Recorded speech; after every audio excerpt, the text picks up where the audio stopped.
Hello there. Welcome to the 65th episode of Split Focus, a film and TV podcast. My name is Simon Eady, and alongside me, I have my co-host and the captain to the Spider-Man No Way Home hype ferry, Adrian Pinter. How does it go, my good friend? General Kenobi, it goes quite well, dude. How are you, Simon? I'm relatively okay. You know, same as usual, I would say. Oh. Same as usual. Interesting. We got a lot to go through in this particular episode of Split Focus. A lot of news this week, interestingly, and we both saw a movie together, which we'll talk about a little bit later. We did? Before we get into that, I'd like to talk about the Disney lawsuit just briefly. Did you hear about that? Yeah, so apparently, I think, what is it, Stan Lee's brother or Steve Ditko's son or something? One of these like former illustrators. Or all of them, maybe. All of them. Oh my God. Yeah. A lot of the families of these artists, not just one, but many of them have banded together to try and try to terminate the rights, I believe they call it, to these to these characters. And I guess like take them away from Disney. And it's my understanding that Disney has sued these people to maintain and keep the rights of all these Marvel characters, being like Iron Man, Spider-Man, Thor, like all those big guys. It's quite a wild story.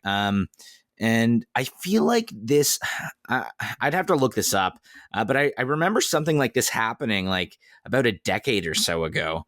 And I think it was like settled out of court. So it's my understanding that this is kind of being blown up a little bit. And it'll probably just be settled out of court realistically. That's kind of what I've read up on it.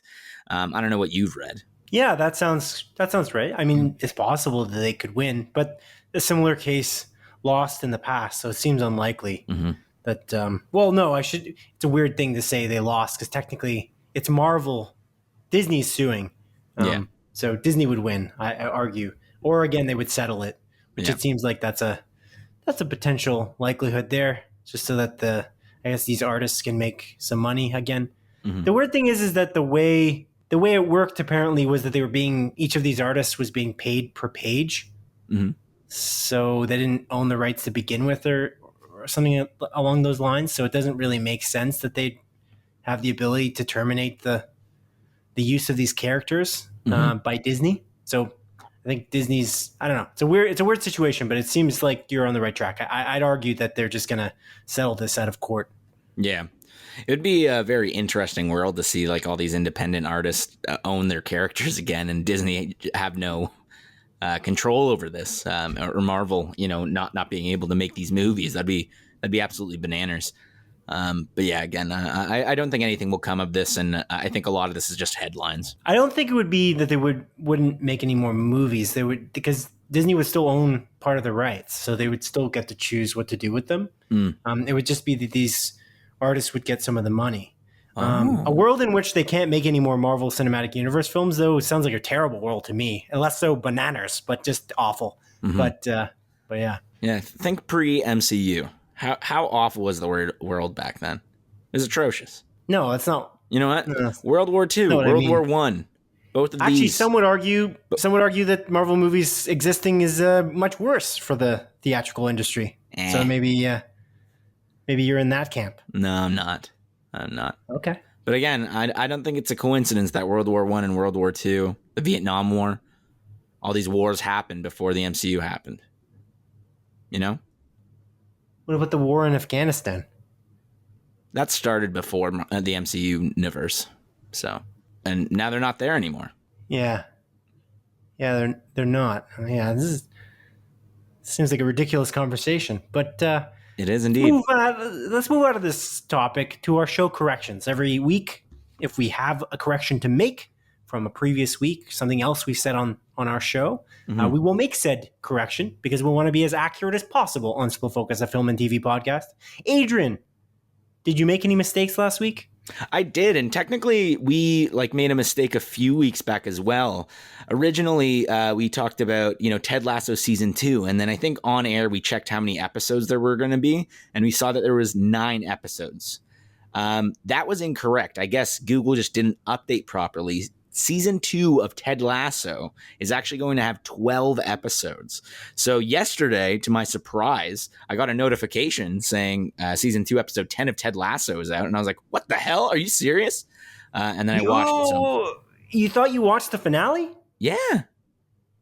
What? I legitimately thought I watched the finale. How? Wouldn't you have known? Wouldn't there be telling signs that it wasn't the finale? It felt like a unique episode. It felt different, and I was like, interesting way to end the season.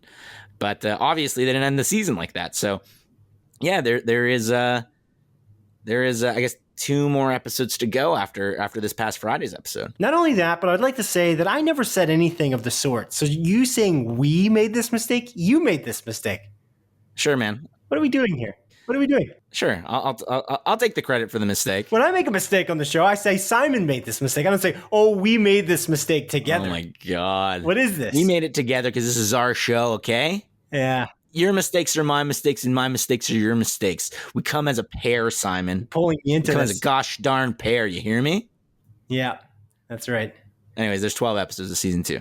Ted Lasso. That's crazy. I still can't believe that you actually watched episode 9 and thought, that's the end of the season, but that's fair. Whatever. It's fun making fun of you on this show. Oh, yeah, I noticed. All right. That's the only mistake that I recall. Although there might be another one that I maybe made personally on our show from last week, but I don't recall one. But if you do know of a correction that you would like to point out, audience, please write into us with any correction, maybe even any comment, anything you'd like to say to us. You can email in at splitfocuspodcast@gmail.com, and we will bring up your comment. We will talk about it, converse about it on this show. So please, write into us. Okay, Adrian. Okay. It's time. Anyway, speaking of me watching episode 10 of Ted Lasso, what have you been watching? I'm flipping the script, Simon. I'm asking you this time. As I was actually asking you, you just interrupted me to say your piece. Yeah. Highly unprofessional, but it is what it is. So what have I watched this week is what you're asking me? Yeah. Well, I'm going to flip the script again. What have you watched? No, I'm joking. I watched a few things this week. I watched Brooklyn Nine-Nine, which came out this week, which was interesting because I think the series just ended. So did it hit Netflix right after it ended? Am I mistaken? It feels like that because I feel like it definitely aired earlier this year, like Brooklyn Nine-Nine season.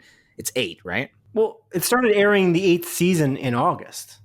So in August, really? Yeah. Oh, wild. We're watching season 8. Am I crazy? We are watching season 8. I didn't realize it was in August though. That's wild. Yeah, season 8, episode 10. It's called The Last Day. It aired on September 16th, 2021. That was the final episode. Whoa, so it was pretty much immediately after, eh? Which is rare for Netflix. Netflix shows that aren't owned by Netflix. Yeah. So it was interesting. What do you think about Brooklyn Nine-Nine? So I know you've been watching Brooklyn Nine-Nine as well. It says that here in the document. It says here, for everything I watched, it says same as Simon is what you wrote here. So you must have watched Brooklyn Nine-Nine. What are you thinking of it? And did you finish it already? No. I'm on the last, I think, 2 episodes. And so far, I actually really like this season. It's very interesting. Initially, I'll be honest, the initial cold open for the season, everyone was wearing masks. And I was like, oh no. I was like, I don't want to watch a goddamn show where people are wearing masks right now. I was like, I don't need this. And thankfully, after that first cold open, they quickly go oh, okay, cool. None of us have to wear masks anymore because we're all vaccinated. And they just kind of drop that line. And I'm like, okay, sweet. Now they can just do their thing. And the show kind of progresses from there. However, the first episode's very, it's surprising. We talked about how they were going to kind of rework the final season due to all of the real world events that happened. And they really don't shy away from it. They specifically mention the George Floyd situation in the show. And I'll be honest, and I'm not proud to say this. Initially, I was pretty annoyed. I was like, I don't need this in my show. Like, I don't want this right now. Like, the world's already shitty enough. I just want to watch these characters go together. But by the end of the first episode, I changed my tune entirely. I was going in very ignorant. And again, I think Rosa, who's one of the main characters, she plays like a Hispanic, like bisexual woman in the show. Or that's her character, sorry. It's kind of funny. She talks with Andy Samberg's character, and at the end gives like a really awesome monologue and explaining how like, hey, it's not about you. Like, this stuff is happening, and it's important.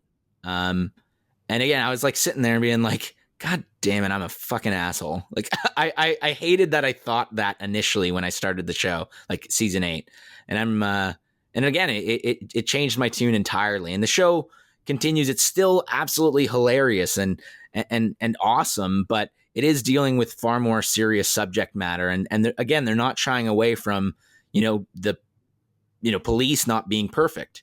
The one thing I appreciate is they're still saying like there are, good police officers, obviously. But the system itself is broken. And again, they continuously acknowledge that throughout this season. And I think it's done masterfully, honestly, and I'm really liking it. And I'm very sad to see this show end. And again, yeah, I have 2 more episodes to go. I'm both looking forward to watching those last 2 episodes, if not because again, I don't want this show to be over. But again, it's been one hell of a run, and this show's great. What are you thinking about this show, man? Or season 8? It's just as awesome as it always is. And they've always dealt with the difficult issues. And I didn't think that they would shy away from it because we knew for a fact that was going to happen. Mm-hmm. And I definitely wasn't annoyed. I knew that was happening. It was obvious. Yeah, because we did talk about this previously. But yeah, I figured that they would handle it well because they'd handled all the other previous issues well enough. And I feel like to ignore the systemic racism, the George Floyd situation would have been irresponsible considering they're a show that's about cops. It is interesting to balance that fine line of being a comedy and dealing with such deep topics. But as you said when this topic came up, when they were talking about maybe even canceling the show and not even having an 8th season, once the George Floyd protests started to happen, you had said that they had dealt with so many issues over the run of the show already that if anyone's going to do it well, it would be them. Mm-hmm. And I agreed with you. I agree with you now, I guess, except for the fact that I didn't go into it annoyed at all. Like it is what it is. You have to deal with these real issues. Even COVID, if they're wearing masks, no problem for me whatsoever. I watched the last season of Superstore.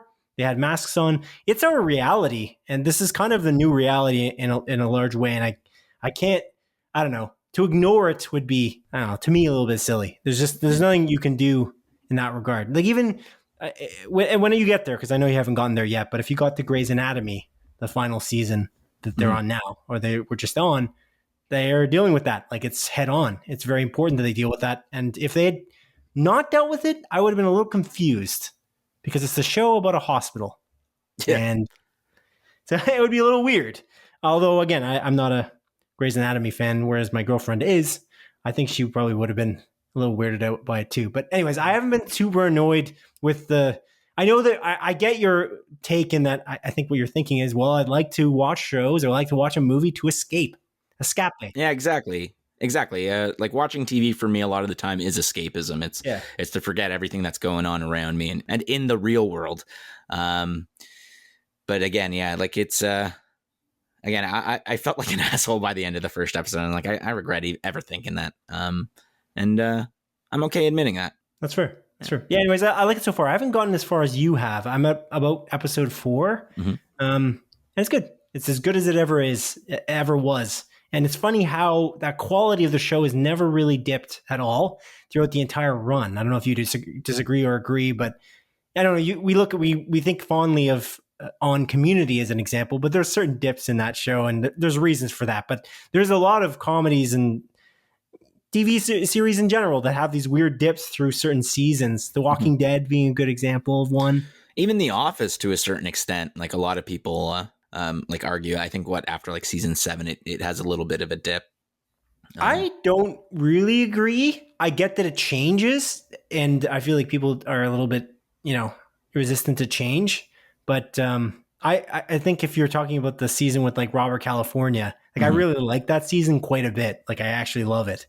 But I get the criticism potentially. But yeah, it just would you agree that this series didn't really dip though? Like it pretty much kept its quality metric pretty high throughout the run. Yeah, man, I definitely, I agree with you wholeheartedly. Like, I think this show has been awesome. Like, I don't think of anything, like any dips whatsoever. I've enjoyed it throughout its entire 8-season run, and I'm excited to see what Michael Schur is going to do next. Because again, he did, he's the guy that did The Office. He did Parks and Rec. He did The Good Place. He did this show. Like, I want to know what's coming up next with him. So. Yeah, like I don't know how much Michael Schur was really involved in this, though. Like I think it's more of a Dan Gore production, isn't it? Mostly. Yeah, but again, he's one of the common through lines in a lot of these shows. In the good ones, yeah. Yeah, Michael Schur right now is making, if I'm not mistaken, he was making that series with Ed Helm. Oh yeah, it's on Peacock, right? Yeah, I don't know where we can get that. That's actually a good question because I was looking to watch that, but I just didn't know where to get it. We live in Canada, folks, if you don't know that. Yeah. I'm double checking the Apple TV app just to see if I can see it quickly. What was that called? My phone is failing to load. Rutherford Falls, right? I believe that's the name. Good. Yeah. Good call. Rutherford Falls. Where is it? Prime Video here in Canada. Oh, that's not too bad. It might be easy to access. I might get into that if I'm looking for a comedy. We'll see. Yeah. We'll see. I was looking to maybe watch Hacks. We talked about that last week when we talked about the Emmys because it's so well regarded. That's like the HBO show that will be here on HBO in Canada, I guess, but it's also on Crave. Yeah, okay, cool. Yeah, Brooklyn Nine-Nine is pretty good so far for me. The other thing I watched briefly, because it's only brief, it's a trailer, is the Hawkeye trailer, which is the Disney Plus show coming out with Jeremy Renner and Haley Steinfeld. Did you see the trailer for Hawkeye? And I'm assuming yes, because it says same as Simon here in this document. Simon, yeah, you're a genius. I did watch the Hawkeye trailer, and we're getting a Christmas-themed Marvel TV show, question mark? Oh, yeah, it looks wild. I love the tagline. I feel like the whole vibe of the show it seems awesome. And the fact that it's coming out in November and it's Christmas themed, it just seems so well planned. Yeah, man, like after watching that trailer, my excitement went up like tenfold. Like I was like, God damn, this looks like a fun time. And again, it's a really great trailer. And it kind of, it's doing something that I didn't expect it to do. I don't know what I was expecting the Hawkeye series to be, but I didn't expect it to kind of follow like, hey, that 5-year gap between Infinity War and Endgame, where, Hawkeye went off and became like a crazy like ninja assassin. Like his past is now coming back to haunt him. And I had no idea that's what the show is going to be about. And I was like, this is fucking awesome. So I'm very curious. And I wonder if they're going to do like flashbacks and fill in that 5-year gap a little bit more. I'm excited to see what's going to go down with this show, honestly. I think that information was talked about though, when they talked about this show coming out to Disney Plus. Like that bit is the part that I'm fairly certain that part I knew because they said that they weren't going to do the 5-year gap. That wasn't what the series was going to be, but they said they were going to dive into a little bit of it coming back to kind of bite him a little bit. Yeah. I think that they said that if I recall. The thing that surprised me most though is it's a Christmas movie. Yeah. Like that's the thing I just didn't see coming at all. I had no idea. I don't know if you knew that part, but I had no idea that it was going to be Christmas themed at all. Like this is the tagline here on this poster. This holiday season, the best gifts come with a bow. Oh, baby. That's a good tagline, baby. That's a good tagline. But yeah, I'm excited to talk about that show with you when it releases. Yeah, I'm sure we'll do a closer look episode where we can dive in with spoilers as well. Yeah. When it comes out. Yeah. Did you watch What If? I don't see that you wrote it down here because I didn't watch What If this week. I did watch What If. Have you stopped because you don't like it? Or I'm gonna watch it, but again, I'm not like rushing out to see it. Like it was just one of those, like, I don't have the time for this. And then when I did have the time, I was like, I'd rather just watch Brooklyn Nine-Nine right now. So yeah, that was kind of me. Did you like this week's episode? it's interesting. I do like it. It's not my favorite one though. There was something about this show, and it does this a couple times throughout its season, where it takes itself not seriously enough.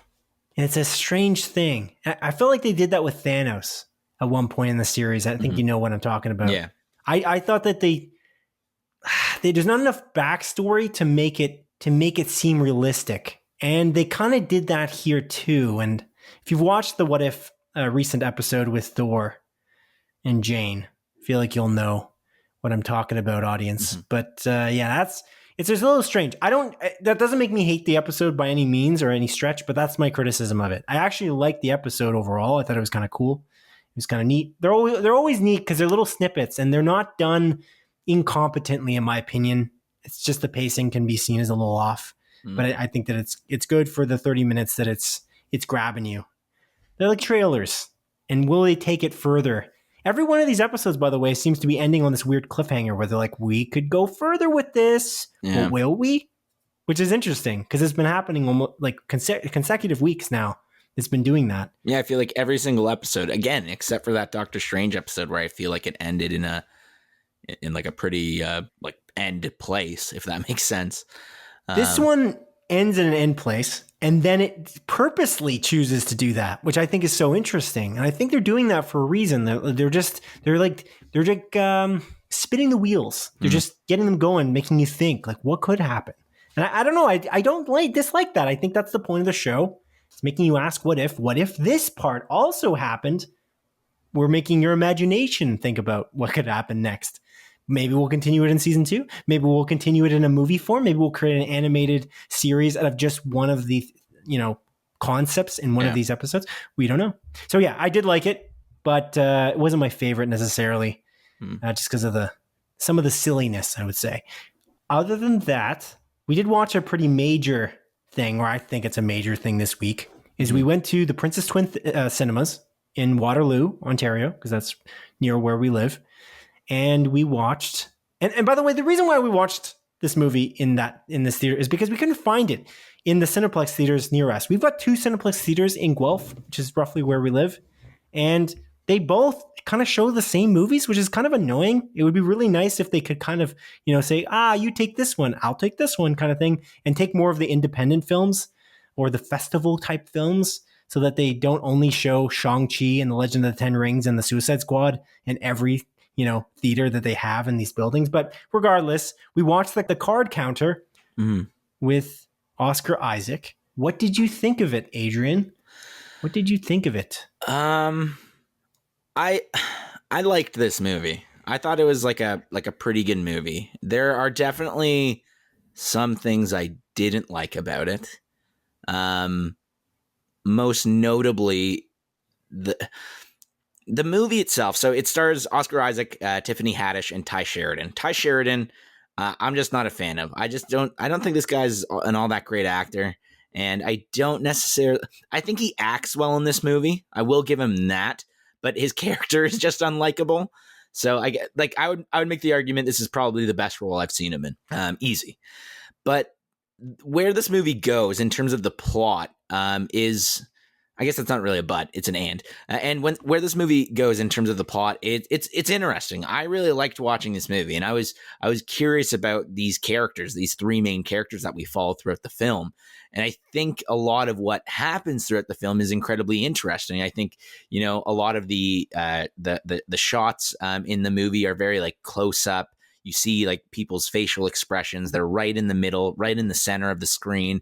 And like the way it kind of displays poker and blackjack and all of that stuff, and how it explains like the logic behind these games is super interesting. And like the probability of winning specific games, all of that sort of stuff, I really liked. But the one thing that I didn't like, or didn't love, I guess I should say, about this movie is the dialogue a lot of the time seemed amateurish, juvenile. I can't really put my finger on it. I think juvenile is almost the best way to explain it. It seemed very pretentious, and it felt like the director, I forget his name, it's Paul Schrader. Paul Schrader. I think the director who also wrote this movie, he had very specific things written down, like on the script. And I think it felt like he was just like, you have to say this, every single line I wrote here, exactly how I said it. Or sorry, how I wrote it down. It feels like there's no like consonants. Like it's literally like, what is that? Like, it's like, there's so much awkward dialogue throughout the film where I'm like, no one talks like this. And I think because Oscar Isaac is such a phenomenal actor, he can act out this like weird dialogue. And again, his character itself is super odd as well.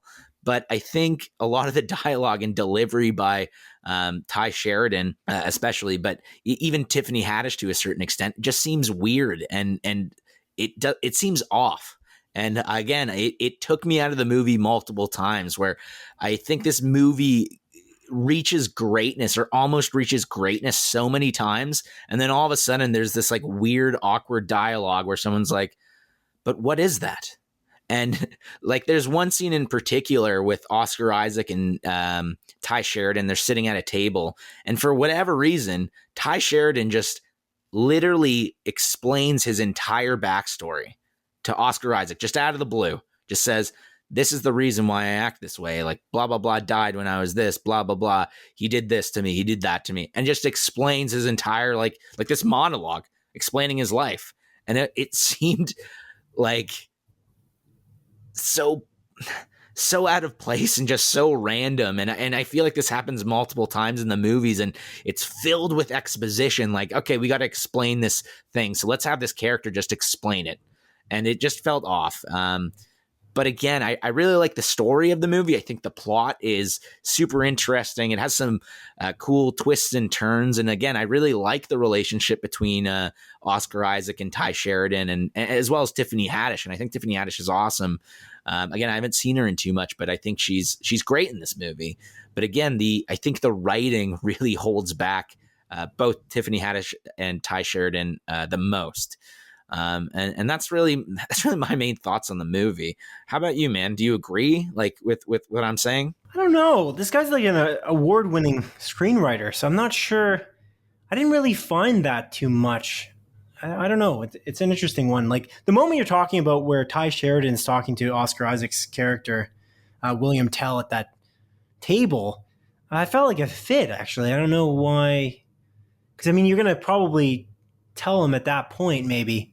I don't know. It's an interesting situation. It's hard to explain it without giving. We don't really want to give away the plot, but to give it a base knowledge, so you know if you haven't watched The Card Counter. This was like a festival film that was like going around. It's written and directed by Paul Schrader. It follows William Tell, which is Oscar Isaac's character. He basically comes out of prison and he learns to count cards in poker in prison.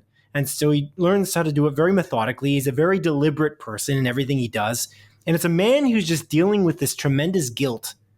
It's like he can't forgive himself, dude, it seems like. And he is very specific at what he does. And he doesn't overstretch or overextend himself because he doesn't want to take unnecessary risks. He just wants to kind of live for living's sake in a weird way. And that's kind of how the plot goes from there. He meets Ty Sheridan's character, who is kind of a little bit lost.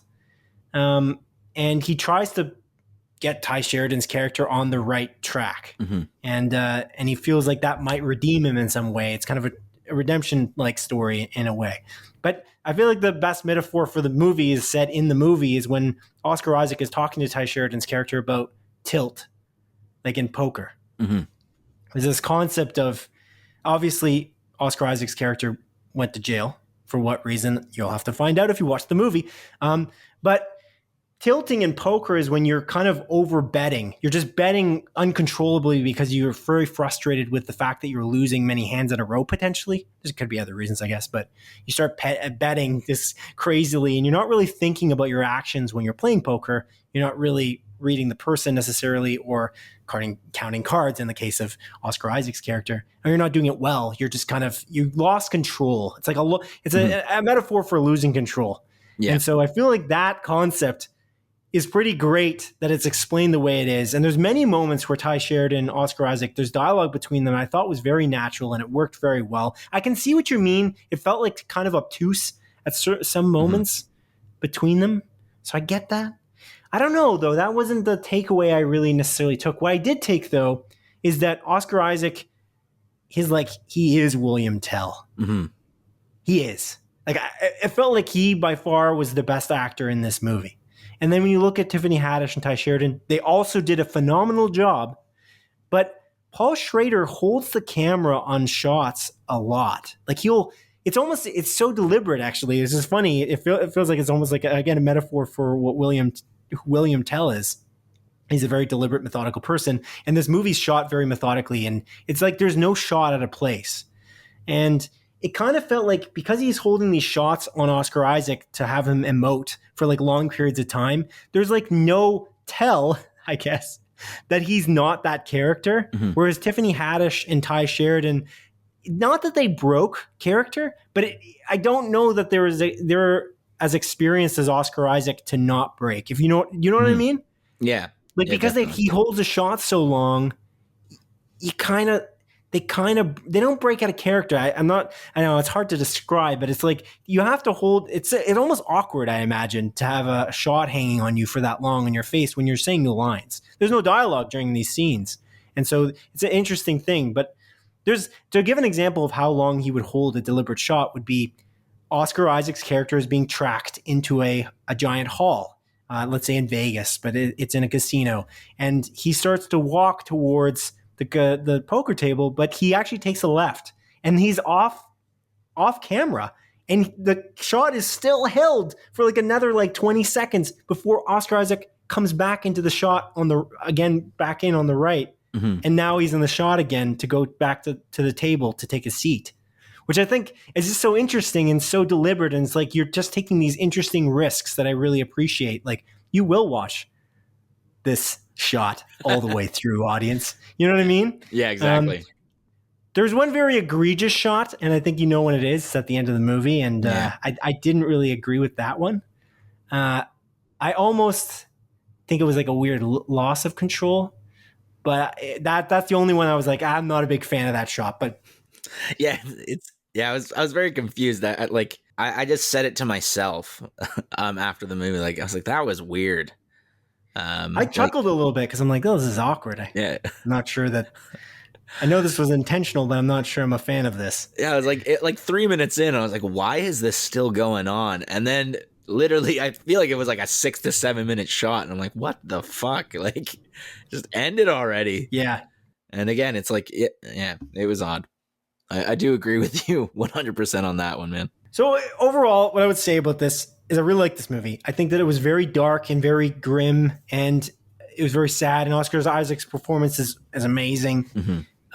And I think that much as I mentioned before, with Promising Young Woman, with Emerald Fennell's movie, she directed that, she wrote that, and her vision was seen all the way through. I believe that Paul Schrader's vision as well in this was seen all the way through. Yeah. I don't think there's any compromising moments that there are. The music was very specifically chosen. The breathing in the music is so creepy. I was feeling anxious a lot through this movie. Dude, I do agree with you on that front. I failed to mention, the music and the score in this movie is fantastic. And yeah, man, it's stressful. I was sitting there, especially at the beginning when it initially starts. And yeah, throughout the score, it is this heavy breathing going on with the music. And yeah, there's this level of uncomfortability throughout the movie. And I feel most of the movie, I was left feeling pretty uncomfortable, honestly. So yeah, I definitely agree with that, man. Yeah, no, I really like it, to be honest. I think it's really good. And I know what you mean. This is just awkward moments that were throughout. I don't know if it was necessarily the writing, but maybe it wasn't. He wrote and directed it like Paul Schrader. So I wonder if maybe he could have massaged those scenes a little more to make them not seem quite as awkward. Yeah. There's even moments between Oscar Isaac and Tiffany Haddish that I felt they didn't work. But then there's other moments that I was these are just brilliant there's a moment where there's like this area where it's all lit up. Like there's lights everywhere. And I think that whole scene was just put together so well. Yeah, it was beautiful, man. I think that you really want Oscar Isaac's William Tell character to be happy. You just really, really want him to be happy throughout the movie. It's interesting because like he's narrating, by the way, which is actually kind of, I drew parallels, and I haven't seen that too many Paul Schrader written movies, so it's maybe my own ignorance, but he's narrating it much like Taxi Driver with Robert De Niro. And I kind of found like there was a parallel there, but when he's narrating the poker scenes, I was like, this guy's kind of brilliant. Like you really are rooting for this character, and he's self-loathing, and you really want him to win. And he's so good at what he does, and he doesn't really take unnecessary risks. You're like, this guy should forgive himself. He should be forgiven. He should be able to be happy. Yeah. And but yeah. Going back to that briefly, when he's narrating the poker scenes and everything like that, when they're showing the poker hands and everything like that, even with like the titling on screen, and for some reason I thought it kind of reminded me of Queen's Gambit in a weird way. You know what I mean? Like I can definitely see like that comparison, like when they're narrating like the chess matches and like the moves that are happening and stuff like that, for sure. But interestingly, I find that in the end, this movie is not about poker at all. No, because it's very little about cards, which it's deceiving because the movie's called The Card Counter. Yeah, which is interesting. But it's almost like a setting, like The Walking Dead. Yeah, exactly. In its best seasons, The Walking Dead is not about The Walking Dead. Yeah, cool. But yeah, man. Again, I did like this movie. I think it approaches brilliantness multiple times throughout it, but there's just a few things that held me back, unfortunately, to like really love it. But I think it's a good movie. Like I definitely think the reviews match like the quality of the film and all that stuff. I did seem like fairly negative in my initial rant, but again, I did like this. Like there's a lot going for this, and I think there's a lot of good about this. But again, what movie? Oh yeah, The Green Knight. I mentioned this. Like I wouldn't necessarily recommend this movie to everyone either. I think it's a very specific flavor of film, and like I feel like if like my dad, as an example, watched this movie, he would probably think it sucked. That's fair. Okay. Yeah, man. Alrighty. Cool beans. Let's move on to the very meaty section of our show, which is likely going to be the news this week. What? Are you ready to move on to the news, Adrian? No. Well, that's too bad.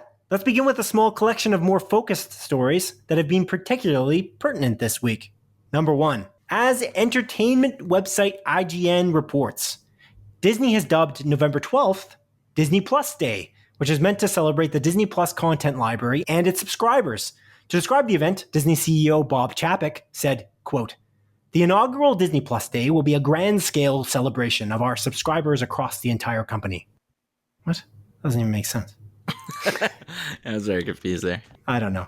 I just copied and pasted that. Anyway, he continued, "This day of appreciation brings to life our mission to entertain, inform, and inspire fans and families around the globe through the power of unparalleled storytelling, and will become an annual tentpole event to be amplified across our global businesses," unquote. November 12th will therefore be the Disney Plus launch day for Shang-Chi and the Legend of the Ten Rings, Jungle Cruise, a Pixar's Luca short film, the Home Alone reboot film, a Boba Fett special, a Simpsons Disney-branded special, 5 episodes for Season 2 of Life According to Jeff Goldblum, and a Marvel Cinematic Universe special. Specifically, this mysterious Marvel Cinematic Universe special is meant to be a, quote, special celebrating the Marvel Cinematic Universe on Disney Plus with an exciting look towards the future, unquote. Adrian, what are you thinking about Disney Plus Day? Are you excited for it? I'm definitely intrigued. Like, I wouldn't really say I'm excited for it. Like, I'll probably watch Jungle Cruise when it goes on there. And the idea of a Pixar's like Luca short film. Again, we reviewed Luca whenever that movie released, like many episodes ago, and I really love that movie. So anything more out of that Luca universe, I would love to see. And then again, having a Boba Fett special is super cool as well. There's definitely a lot to look forward to, and I'm curious with this special celebration, like this special Marvel Cinematic Universe special thing. like what they're actually going to show. Like, are they gonna show, I don't know what movies they filmed so far. Are they going to show like what where we should expect for the MCU? Are they going to tease, X-Men or Fantastic Four? Like, there's so much speculation to be had, and I'm definitely intrigued, man. How about you? I'm interested. Yeah, I'm curious to see how this goes, and we're going to talk about this a little later in our show, so stay tuned. But we're going to specifically talk about Netflix's day, which I just honestly did not think was going to be as extraordinary as it was, as we're going to discuss in a little bit. But I feel like this is kind of the idea of what they're going for, and that maybe Netflix went first, and they're like, we should have a day too. And so now they're doing a day as well. And they've got a lot to share potentially for the Marvel Cinematic Universe, which I imagine they're just going to do a phase update like you kind of are suggesting here. Mm-hmm. So, something I didn't mention in this write-up, I guess I missed it, but there's going to be a Star Wars type... holiday special? No. Well, maybe that's the Boba Fett one. But there's going to be a Star Wars like special in which they hype the Star Wars universe as well, I believe. I think that's a part of this too. So this is where they announced that Rian Johnson trilogy. Maybe. That'd be cool. People, I don't know, man. Like, are they really going to do the Rian Johnson like trilogy? Think about how much they caved for Rise of Skywalker in terms of changing the entire plot. Like, do they really want to go down that road, considering they literally just ate shit? Like, I don't know. What's the point? They don't really, I don't know. It's a weird situation. Yeah. I hope to God we get that. But again, Rian Johnson's a busy man. He's making Knives Out 2. That's all I know he's making. So I'm sure he's working on other stuff as well. But yeah, like, I don't know. I'm definitely curious about this day. And yeah, I do agree with you. Like, Disney did cave, and they made a shit movie with J.J. Abrams, Rise of Skywalker, which is a garbage film. And not even Adam Driver, one of the greatest actors of our generation, could save it. So, or Oscar Isaac. He was also in that. What the heck, man? And again, like, there was just... I think about Rise of Skywalker often, and I was like, there are so many loose threads that they didn't even answer, that they even set up in that movie. And I'm just like, what the fuck? Why did we have to get that? It was awful. Yeah. Bad movie. It doesn't make me have a great outlook for the Star Wars universe, but then The Mandalorian Season 2 came out, and I was like, okay, it's all right. Yes.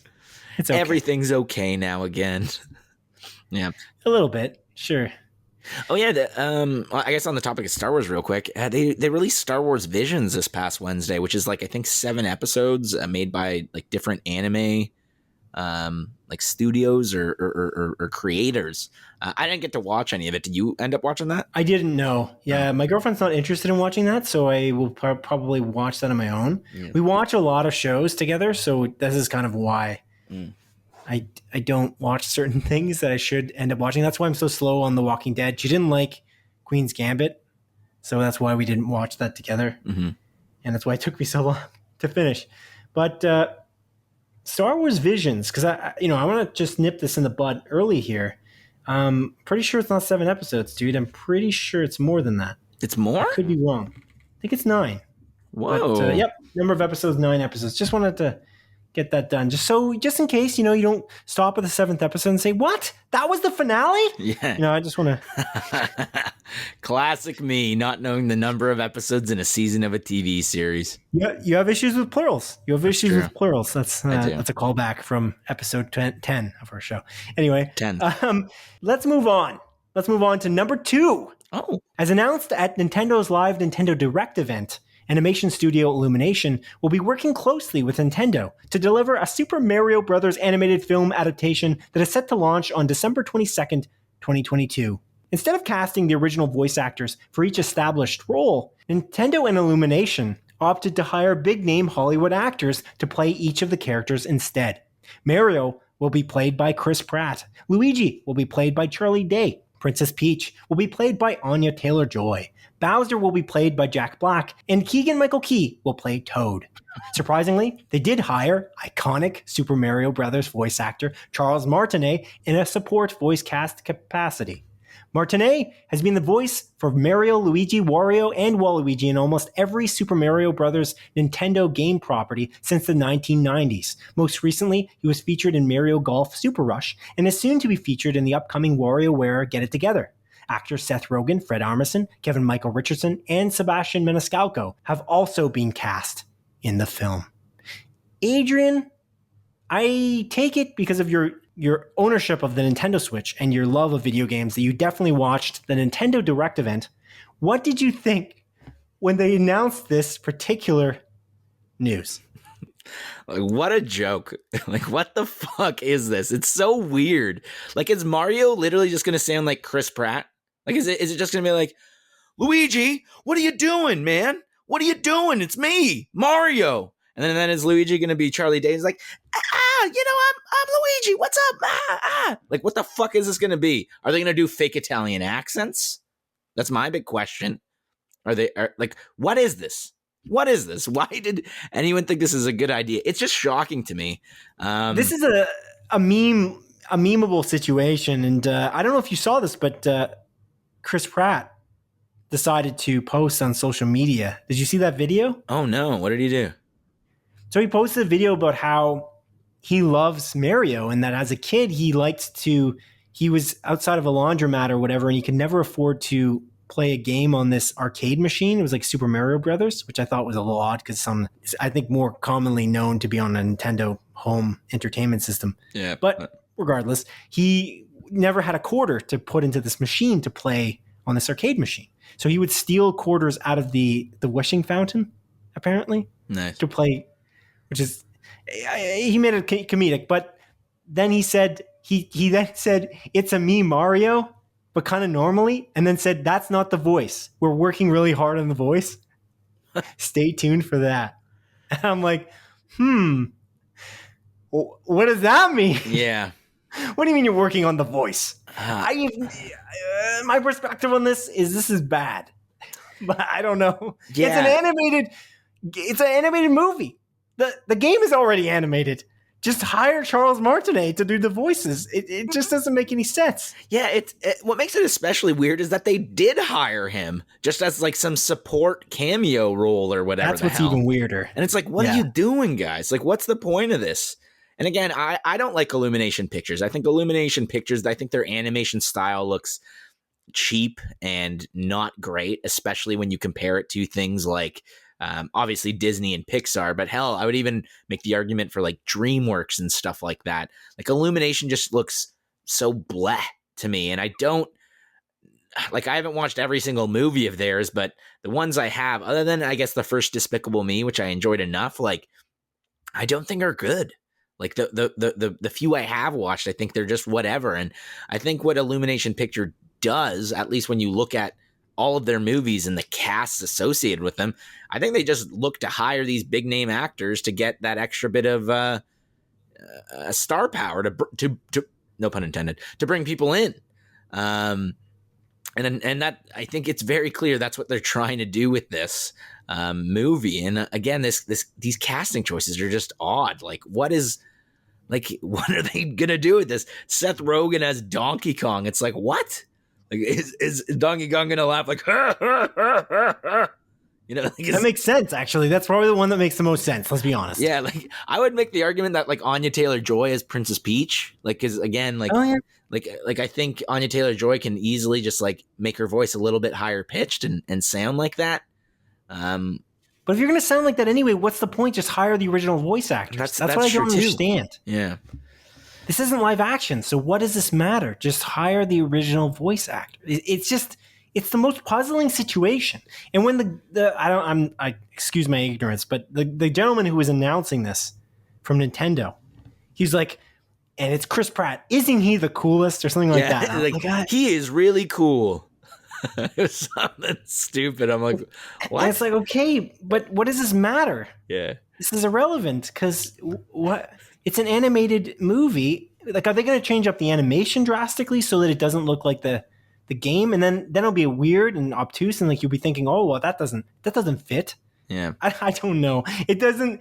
Nothing about this strikes me as going to be good. and it's too bad. Except the talent attached is actually quite good. Like the people are great at what they generally do, but it just seems like hire as many big name actors as possible. Yeah. To create as much hype as possible. Yeah, exactly. Like I love all these actors that are attached, but it's like I don't want them to be attached to this. This just seems fucking weird, man. It just seems weird, dude.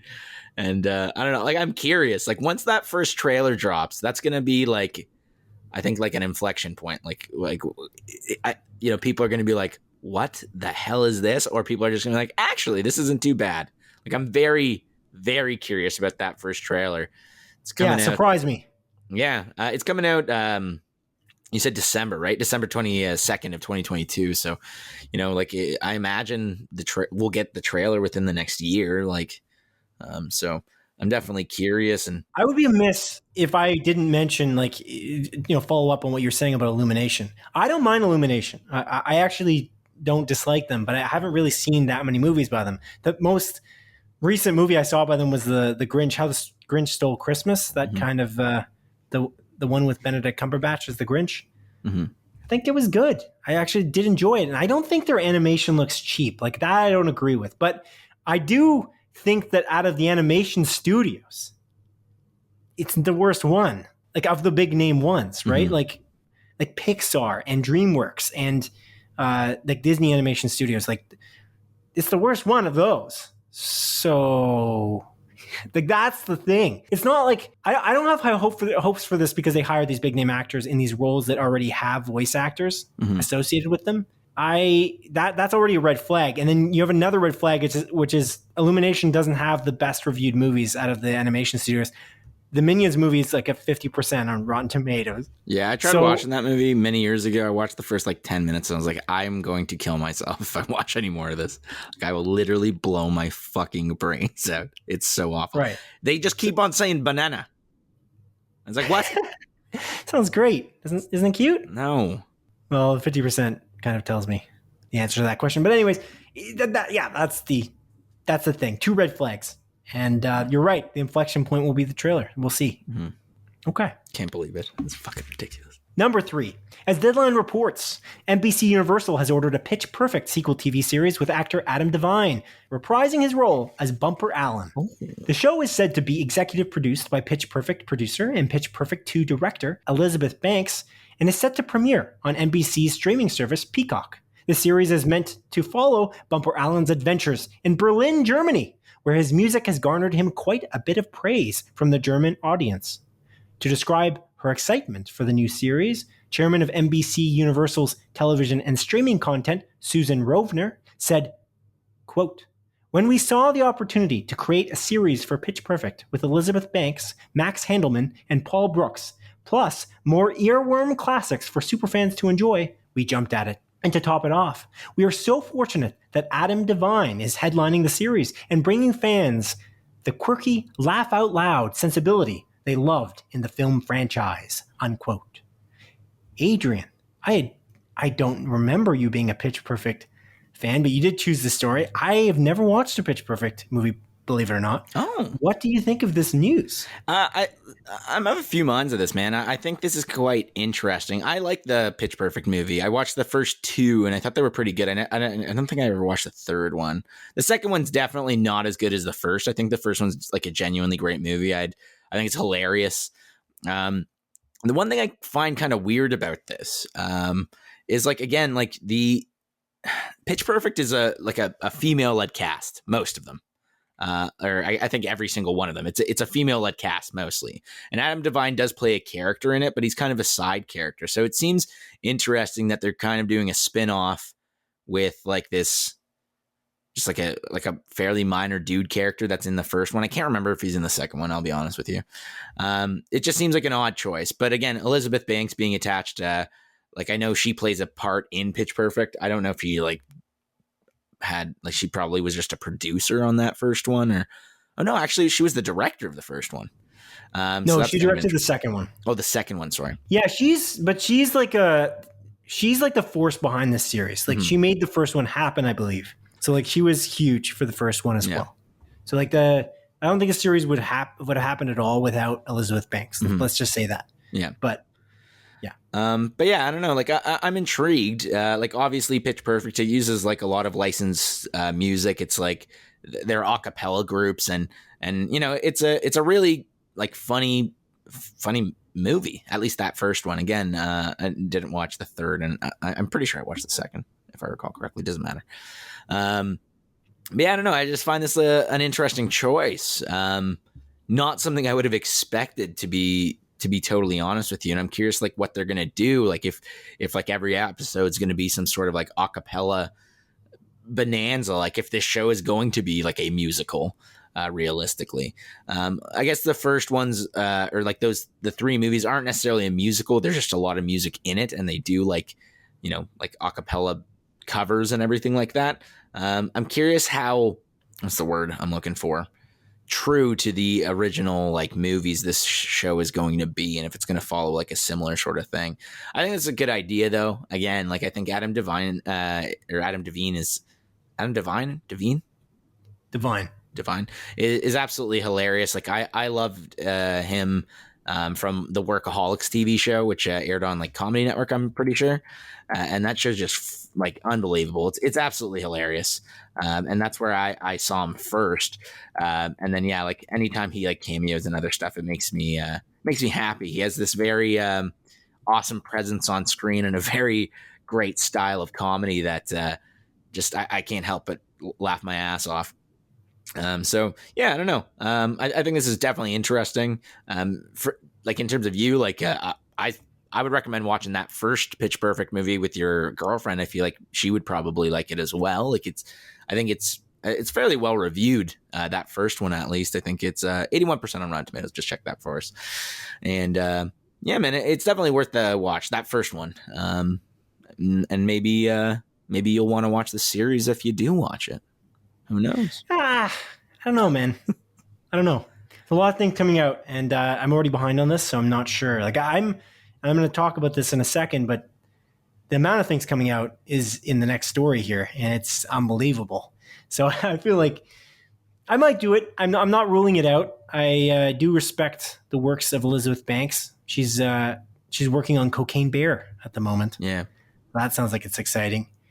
But yeah, I don't know. I'm not ruling it out, but I'm not going to say that I'm going to watch it because I feel like it's just going to be another thing on my plate that I may not get to. Yeah. But yeah, cool. Indeed, cool. Yeah, the only thing I've seen, I don't know, maybe I've seen other things with Adam Devine, but the only thing I recall seeing with Adam Devine is, well, at least recently, was The Final Girls, which he was really good in. He was really funny. Adam Devine. Yes, definitely Adam Devine. Just double checking it wasn't Adam Devine. But anyway. The classic segment of our show where we use an app or something to show us the pronunciation of a person's name. That was just Google.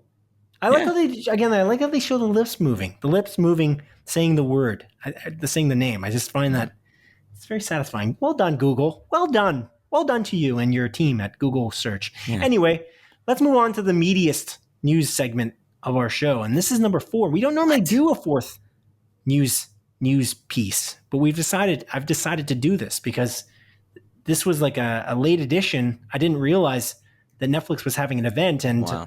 I started watching it, and I'm like, this is action packed. So let's move on to number 4. Story number. Yeah, that's a stretch. Number 4, Netflix presented a 3-hour action-packed live global event on YouTube that they dubbed TUDUM. That's right, TUDUM. The title of the event was based upon the sound all Netflix original content makes when it first displays the Netflix title animation. TUDUM. The event had solid production values and was presented in multiple languages to appeal to the incredible international audience that Netflix supports. During the live stream, Netflix was host to dozens of stars, promoting their upcoming Netflix films, TV series, and documentaries. As a part of their TV lineup, Netflix showed off various TV series, including the Jason Bateman starring Ozark, with an announcement that the final season would be lengthier than normal and would be split into 2 parts. They also showed off a trailer for the upcoming season 4 of Stranger Things, a sneak peek of season 2 for period drama Bridgerton, a teaser for the Sandman series presented by the Sandman creator Neil Gaiman, a new trailer for Cobra Kai Season 4, and a more substantial trailer for the November 6th release of the League of Legends-based animated series, Arcane. Well, that's a lot of stuff there, Simon. It goes on. What? They continued their hype for the various Netflix series with a brand new trailer for the Vikings spin-off series, Vikings Valhalla, a teaser trailer for the November 17th premiere of Tiger King Season 2, What? a special look at the introductory title sequence for the live-action Cowboy Bebop TV series, and multiple clips for The Witcher and its spin-off series, Blood Origin. Additionally, they presented us with promotional clips and trailers for upcoming movies, The Harder They Fall, starring Regina King, the Gal Gadot starring action film Red Notice, Extraction 2, featuring Chris Hemsworth, the Halle Berry mixed martial arts film Bruised, the Army of the Dead spin-off Army of Thieves, the Colin Kaepernick biopic Colin in Black and White, and director Adam McKay's upcoming film Don't Look Up. Plus, they hyped up many of the upcoming anime and adult animation TV series with various clips and teasers. Adrian, this was a very long event and very action-packed, and I didn't even get to everything. A lot of the stuff that's in foreign languages, I don't necessarily think we're going to necessarily watch, although respect to the creators making those series. I didn't write those in here, but there are a ton of series that are very popular overseas and elsewhere that were also presented. Mm. And it's crazy what they showed up with at this event and the amount of content. And at the end of the event, I just thought, whoa, Netflix just did a mic drop on all of these people. They just did a mic drop on Peacock's head, okay, Adrian? Mm-hmm. Right on their head. They gave him a concussion. It's crazy. It's absolutely crazy. But I must ask you now, I have a feeling you didn't watch this event, but what did you think about any of the content that you did see, any of the trailers that you saw, or any of the news that you saw from this event? What did you catch and what did you like? Honestly, Simon, I liked none of it. They didn't announce the release date for the Dragon Prince Season 4, so I think this entire event is a failure. We can toss it out the window. And that's my final thoughts. Thank you. You're a liar. I am a liar. I am disappointed they didn't announce anything for the Dragon Prince Season 4 because I can't wait for that. But again, there's some cool stuff. I watched a few things. I didn't get to watch much. I was working all day, and this was today, correct? It was today at I think 12 p.m. Eastern time. Yeah, so I was working it all day or during that time, and we started recording pretty much as soon as I got home. So I watched a few things, but not too many. I watched the Sandman teaser, which seems interesting. I don't know much about the Sandman, but Neil Gaiman obviously has a good track record, and I'm curious. I'll definitely watch the show when it comes to Netflix if it's reviewed well. I watched the teaser for Stranger Things Season 4, which again, I can't wait for. I really like Stranger Things. I feel like Stranger Things is one of those like Netflix shows that just took the world by storm. And I remember watching that first season. Maybe it was season 2. I don't remember. But during Halloween, because I think I started it on Halloween, and just like pausing it anytime kids came to the door to give them candy and stuff like that. And yeah, again, I'm very excited for season 4, but out of everything on this list, the one thing that I'm easily most excited about, even though they didn't really show anything, is the final season of Ozark. They did show something. Oh, did they? It's in the write-up as well. Jeez, man. Showed off there. Oh, sorry, I misread that or mislistened to you. I didn't watch the Ozark thing. But again, I can't wait for Ozark final season. It's cool that they're splitting it into 2 parts and that it's going to be lengthier than normal. So realistically, we're getting about 2 seasons. Yeah, it's similar to. It seems like this. It's similar to the ending of Breaking Bad. Yeah, where season 6 was split up into 2 pieces. It was almost like there was a season 7 in reality. But the clip they showed for Ozark was basically, what's Laura Linney's character's name? I have no idea, man. I don't remember any of the characters' names. It's been too long.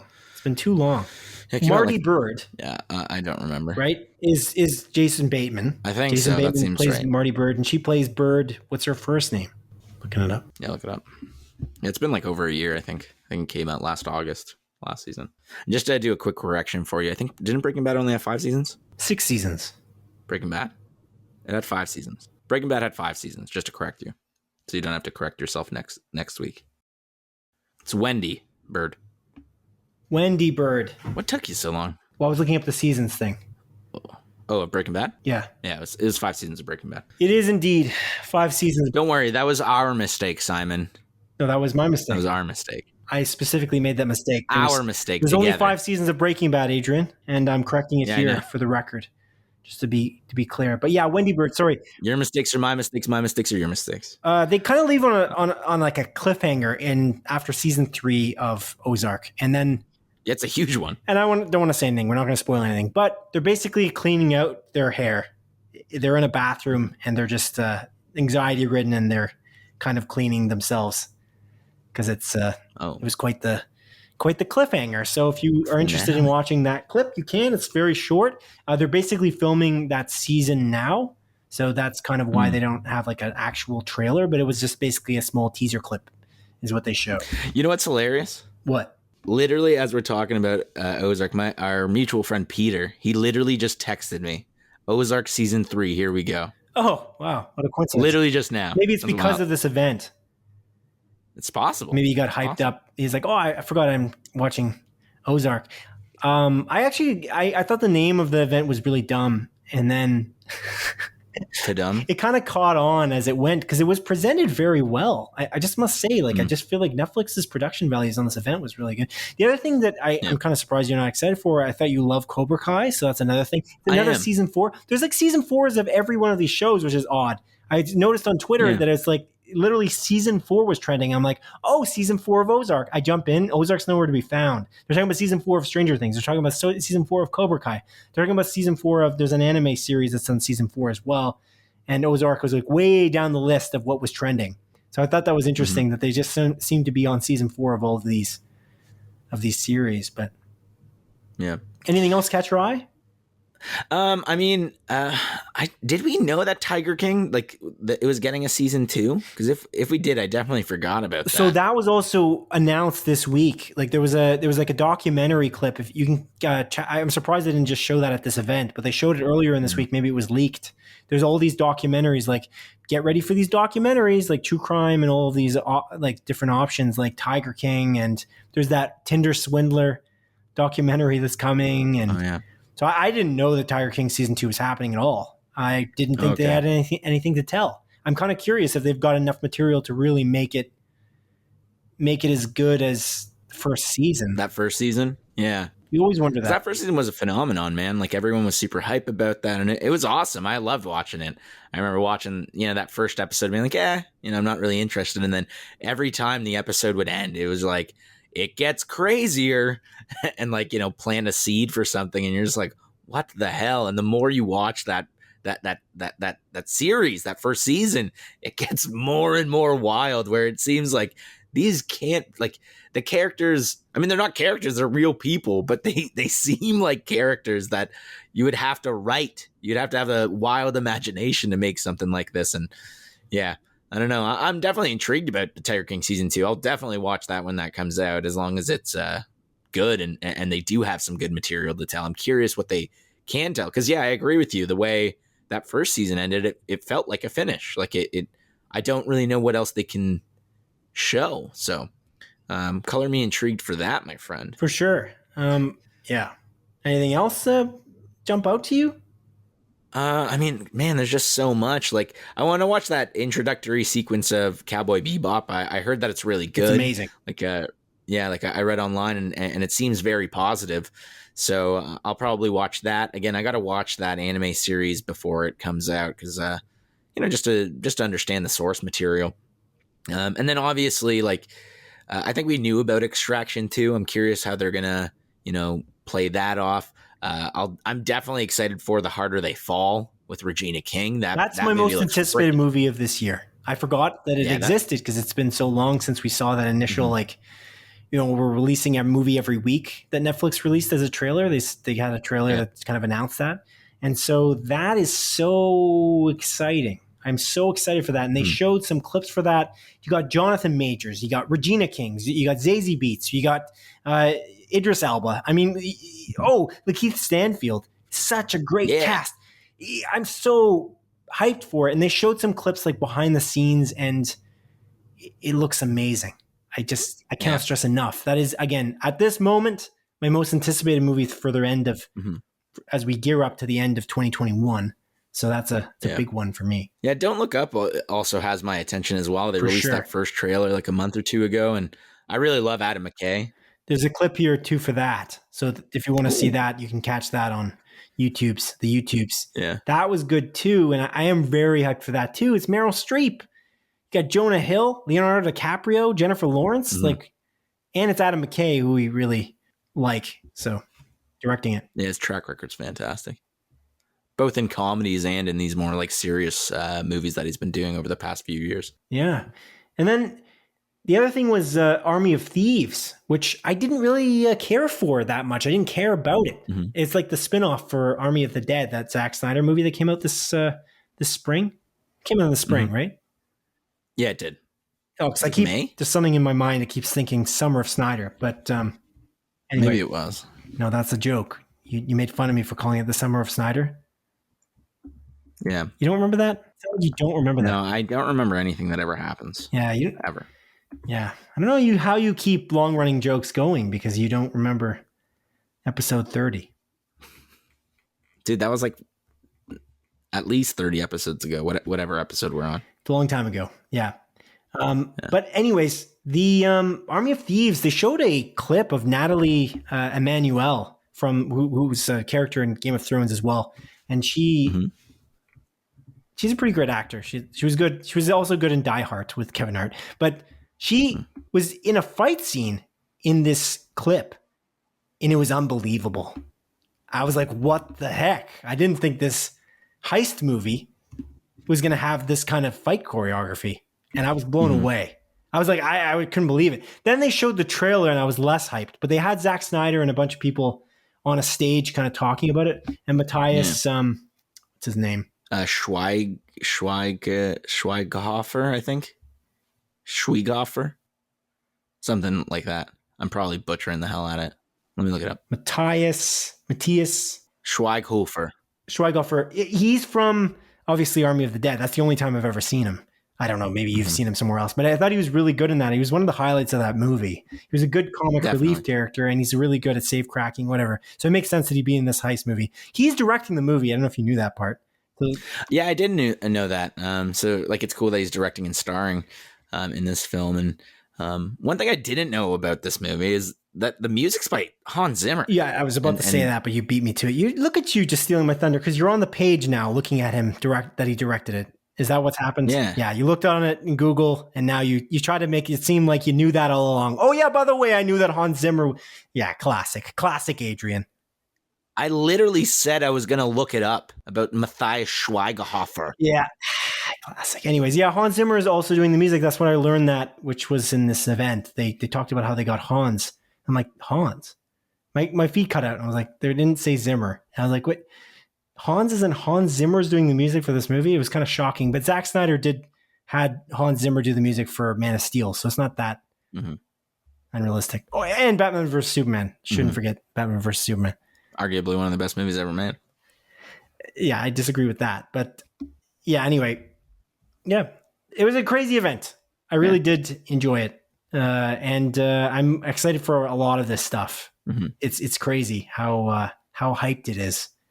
So I'm very excited. The Cowboy Bebop teaser, the intro is really well done. Like I was surprised because I just feel like, I don't know, these anime live action adaptations just don't end up being good. Like name one that's great. I don't know if you can. It's hard to name one that, is beloved by both fans and critics. It's difficult to find one.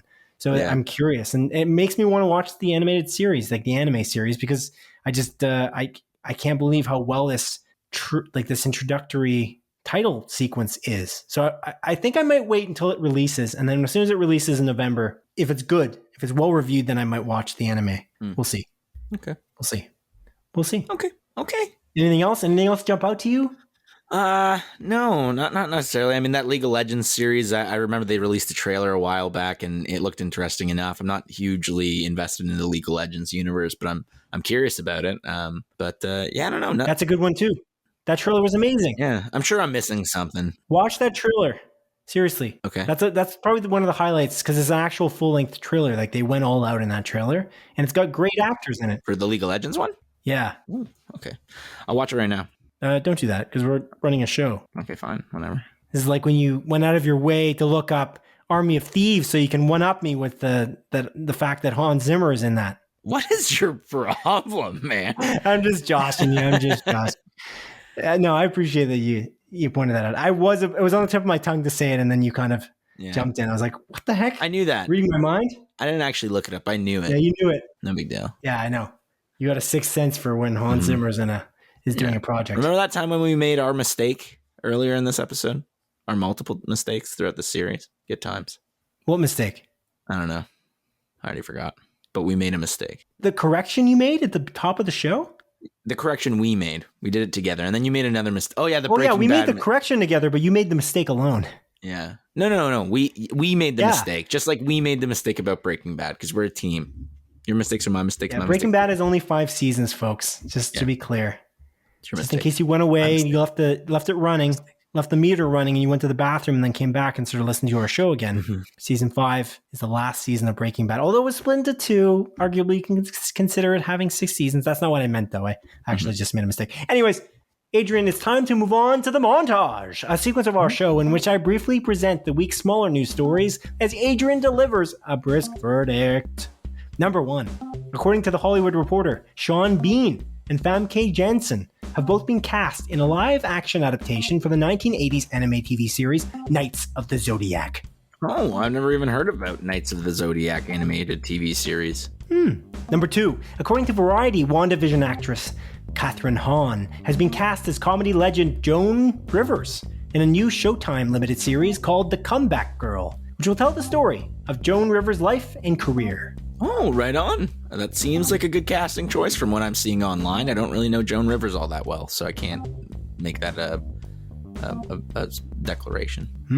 I see. Number 3. According to publication Deadline, Academy Award-winning Lord of the Rings film composer Howard Shore is reportedly negotiating with Amazon to potentially compose for the tremendously expensive Lord of the Rings TV series. Oh, that would be a good get. Number 4. As Deadline reports, the upcoming 3rd film in the Harry Potter spin-off series Fantastic Beasts and Where to Find Them will officially be called Fantastic Beasts: The Secrets of Dumbledore and will premiere on April 15th, 2022. Again, I feel like Warner Bros. Just did not have the foresight naming this series Fantastic Beasts, or Beasts. Because Fantastic Beasts and The Crimes of Gay Wizard Hitler and Fantastic Beasts, The Secrets of Dumbledore just don't really roll off the tongue all that well, so it's weird. Number 5, as documented by GQ magazine, Obi-Wan Kenobi star Ewan McGregor stated during an interview after the Emmys that the Disney Plus Kenobi TV series has concluded production.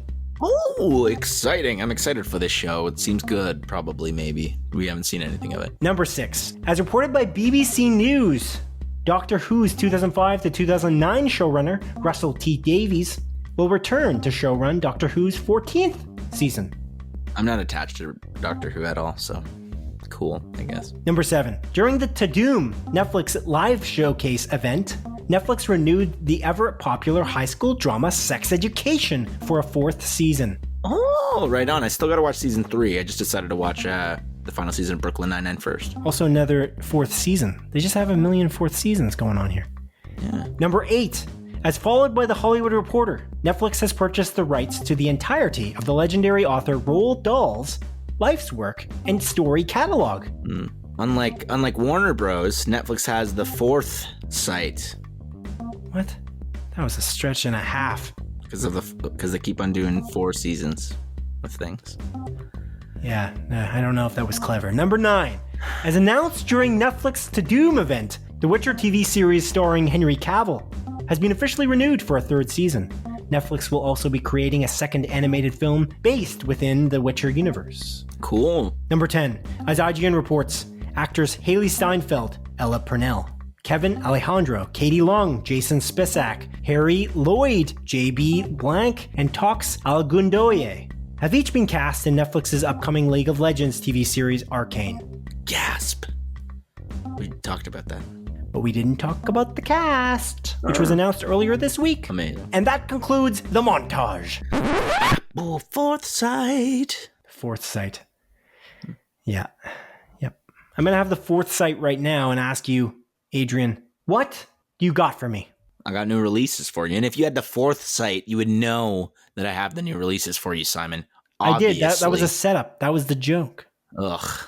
I was a set. Why would I ask you what do you have for me every week if I didn't know that you had the new releases prepared? Obviously, I had the fourth sight.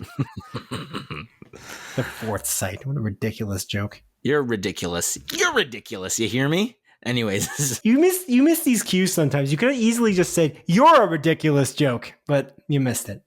You missed it. Why would I say that? That's ridiculous. Because it would have been a bigger disrespect to me. A bigger jab, a bigger poke, a bigger, ooh, I gotcha. How about this? Ooh, I'm Netflix dropping this microphone on HBO Max's head. Peacock's head. Giving them a concussion. Then they went to sleep that same night. And then they didn't wake up. They fell into a coma because you're not supposed to sleep after a concussion, apparently. Now Peacock's dead, never waking up. It's done. Peacock's over. Ooh. All their content's going on Apple TV, like that. Sorry, not Apple TV. Amazon Prime Video here in Canada, and it's not releasing anywhere else because it's dead. No, I want to see that Pitch Perfect series. Yeah, it'll probably be on Amazon, maybe. Who knows? I don't know. I don't really care. Anyways, the new releases, this is for the week of September 27th to October the 3rd. That's a Monday to a Sunday, baby. And the first movie coming out this week is coming out on Tuesday, September 28th. This is it's a documentary. It's a Netflix documentary called Britney versus Spears. Oh my gosh. And it's about the, long ordeal about Britney Spears being, I don't know what the word is. Something to do with her dad. Her dad owned something. What's the word? Conservatorship? That one. Yeah. Under a conservatorship? Yeah, that one. So it's a story about that. Excellent. Thanks. Anyways, the next movies that are coming out on Wednesday, the 29th of September. The first one is a movie called No One Gets Out Alive, Simon.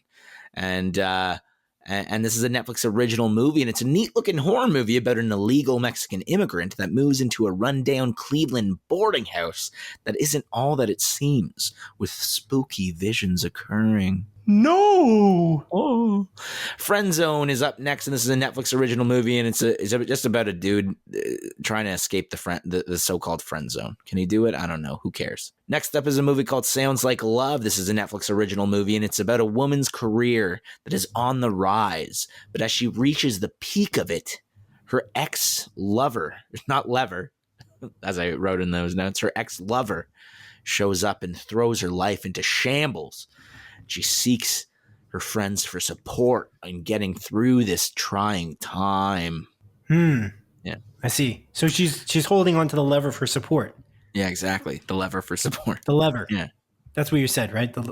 Yeah, exactly. Okay. And then these next movies are all coming out on Friday, October the 1st. The first one is a movie called The Guilty. This is a Netflix original movie. This actually looks great. This is actually playing in select theaters, like a limited showing. And it's about like a woman who is kidnapped and a 911 dispatcher is trying to save her. It's directed by Antoine Fuqua, who made like the Equalizer movies and stuffs. But the trailer, again, it looks really good. I want to watch this in Princess Twin cinema instead of Netflix. Good old Jake Gyllenhaal. And this is a Netflix movie. Did you say it was a Netflix movie? Yeah, I led with that. Oh, I'm sorry. For some reason, I didn't think you did. No worries, our mistake. Anyways, next up is a movie called The Seven Deadly Sins, Cursed by Light. This is a Netflix original anime movie based on the Netflix original anime series of the same name, minus the Cursed by Light portion of this name. Oh. Yeah. Next up is a movie called Forever Rich. This is a Netflix original movie, and it's about a rapper rising through fame that must deal with the consequences of his humiliating past when a video resurfaces, pushing him to a rap battle to redemption, all taking place in one night. Oh, like what kind of gifts does he rap? Like Christmas or birthdays? Valentine's Day? Every holiday, actually. Oh, he's rapping for every single holiday, and it's funnily enough, he has to he's going up against Will Ferrell's character from Elf, in this rap battle, and whoever raps the most gifts wins. That makes sense. It does. It's wild that Jon Favreau apparently is directing.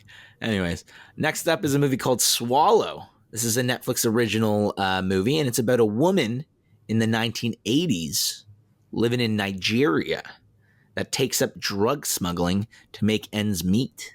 Yeah, you definitely wrote that one. Oh, you want to play that game? No, I'm joking. I know you wrote them all. I was just saying. No, I didn't actually. There's one more I plagiarized. Or did I? Let's make this game. We're doing the game again. No. That it's fun. one actually was directly from the Netflix description. You did write them all. Yeah, I did. Anyways, Back as Night. This is part of the Welcome to Blumhouse, I guess, like anthology series of movies.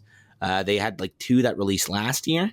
There's 2 that are releasing on this day, which is October 1st. And I think there's a couple more releasing in like a week or 2. So, however, this Black as Night movie is confirmed to be releasing on Amazon Prime through the trailer and Movie Insider.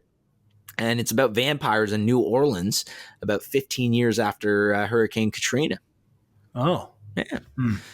Next up is a movie called Bingo Hell. Again, another movie, a part of that Welcome to the Blumhouse anthology series of movies, confirmed by Movie Insider and the trailer itself, coming to Amazon Prime Video. It's about an old lady that is upset that her bingo hall has been purchased by an entrepreneur named Mr. Big. And as she rallies her friends to get back that bingo hall, her friends start ending up dead in grisly circumstances, Simon. Oh, no. I know. Terrible. Poor old people dying before their actual time. Coming up next is a movie called My Name is Polly Murray. And this is confirmed by Movie Insider in the trailer to be coming out on Amazon Prime Video. And it's a documentary about an African-American woman that was fighting for social justice 15 years before Rosa Parks didn't move from the bus seat. I see. Yeah, I never heard of Polly Murray, I'll be honest with you. Next up is a movie called Dog Valley. And this is confirmed by Movie Insider in the Apple TV app. This is actually a documentary movie. It's a video-on-demand movie, by the way. It's a documentary about the kidnapping, rape, and murder of a gay college student by 2 ex-convicts. I see. Yeah. Doesn't sound like a good time, that's for sure. No, it doesn't. What Breaks the Ice is coming up next, and this is confirmed by Movie Insider in the Apple TV app. This is a video-on-demand movie about 2 girls in the late 90s that find themselves in the center of a mysterious murder during their summer holiday. What's a murder? What's a murder here? There's a lot of murder. There sure are. Yeah, a lot of death. But not in Adventures of a Mathematician, which is confirmed by Movie Insider in the Apple TV app to be coming out on video on demand. It's just about the adventures of a mathematician, man. There's no murder involved, just mathematics. How do you know? Huh? I mean, I haven't watched the movie. You got me there, honestly. The TV series Foundation on Apple TV Plus, that is the Adventures of a Mathematician, but there's lots of murder in that, I'm pretty sure. Yeah, fair point. You got me there, man. You got me there. You never know. Murder. Next up is a movie called Falling for Figaro. Figaro. This is confirmed by the most reliable source on the internet, m.the-numbers.com, and the Apple TV app. This is a video-on-demand movie. And when I was a kid, I actually had an imaginary friend named Figaro. Figaro. You don't remember how to pronounce it, though? Figaro. Figaro's phone number is what I used to say. Are you sure? This sounds made up. I mean, yeah, he was imaginary, so technically it was made up. No, I'm saying it sounds made up right now. Like you made it up just at this moment. You kind of have to movie? repeat his name a couple times. Like, I don't really know. His name is Figaro. Dude, just ask my parents. Literally ask my parents. They will tell you. Okay. Yeah. Anyways, coming up next is a movie called Witch Hunt, and this is confirmed by the most reliable source on the internet, m.the-numbers.com, and the Apple TV app. This is a video-on-demand movie, and it's about magic that is still real in this modern age America, but witches are still being prosecuted, and a young witch attempts to escape to Mexico for asylum with her family. Magic is still real in this modern age of America. Yeah. Still real. Yeah, exactly. Like the magicians and witches didn't go extinct, is what I'm trying to say. Like they survived that initial like witch purge that happened like a century or 2 ago. Yeah, but there were never witches, though. That was We can agree to disagree. We can agree to disagree. The phrase witch hunt means like you're hunting for nothing. You know? It's a fake. Yeah, because they've been extinct for centuries. No, you're not. No. Anyways, the witch hunt I'm going to continue. It's all a hoax. I'm going to continue. They've been extinct for centuries. That's why that phrase is like that. Because obviously it's a witch hunt because they're not around anymore. Anyways. Yeah, like your imaginary friend Figaro. Imaginary friend Figaro. Yeah, the guy you just invented him now. I didn't invent him now, Simon. I'll call him right now if you want me to. I'm realizing as well, like your mom listens to our podcast. So if I asked her, hey, what's the name of his imaginary friend? She's going to remember it from this podcast and say, yeah, his name was Figaro. We won't be able to do this unbiased. So there's no way for me to prove I'll literally call you a real imaginary friend or not. I'll go to my mother right now and ask her to confirm it. You want me to? I'll do it. How are you going to do it? Are you going to do it you call her on the phone? Because how am I going to know? You're going to go upstairs, you're going to talk to her, and you're going to come say, hey, I just confirmed it with her. Well, I'm not on. We're recording here. So we got to make sure that we live up to. Well, I don't know if she's sleeping or not. Okay, well, then leave it. Let's leave it, and we'll just call it maybe. Maybe you had an imaginary friend named Figaro in your youth. How about let's call it Mayday, which is the next movie on this list, baby. This is confirmed by Movie Insider and the Apple TV app, and it's a video-on-demand movie, and it's about a woman who finds herself transported to a fantasy world where women lure men to sea and death via radio transmission. Oh, it's like the Sirens, but with technology instead. It's wild. It's wild stuff. Huh. Because sirens have been extinct for centuries as well, Simon. Implanted. Yeah, as well as unicorns, eh? And Pegasi also been. They've been gone for way longer. Gone for a while. I should mention, I know that you're making some ridiculous claim that, sirens exist, etc. But I do want to get serious here for a moment and say that transition to Mayday, that incredible segue was amazing.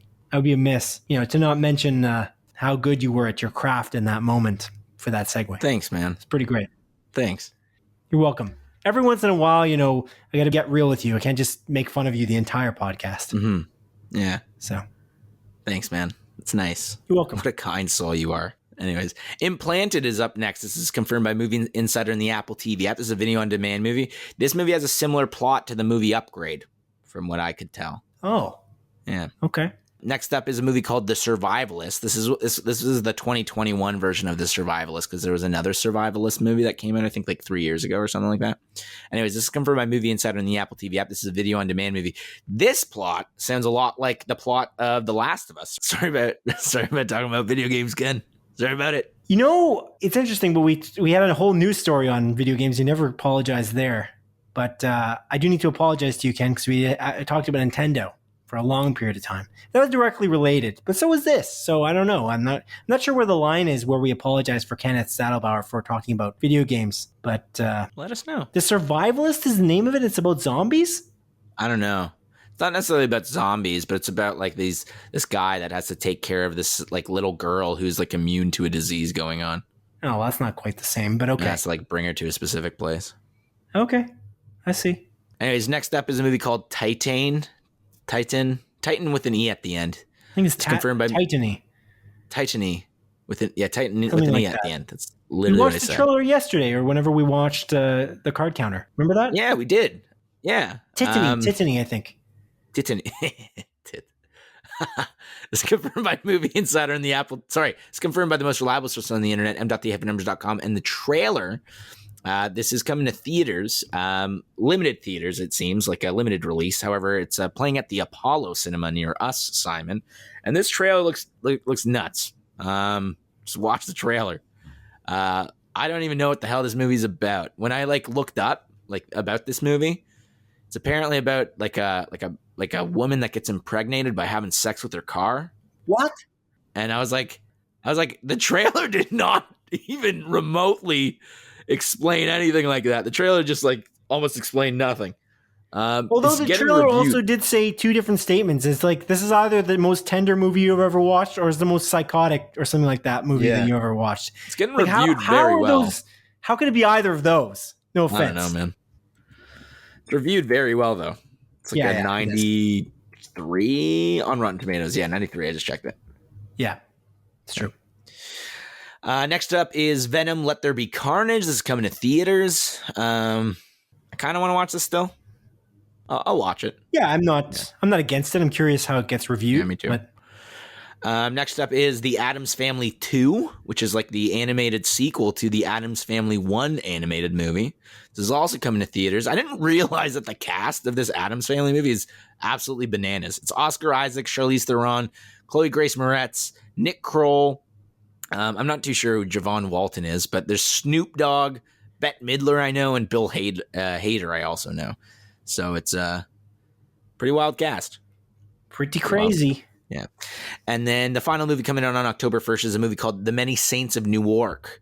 This is coming to theaters, and this is actually a prequel to the Sopranos HBO TV series.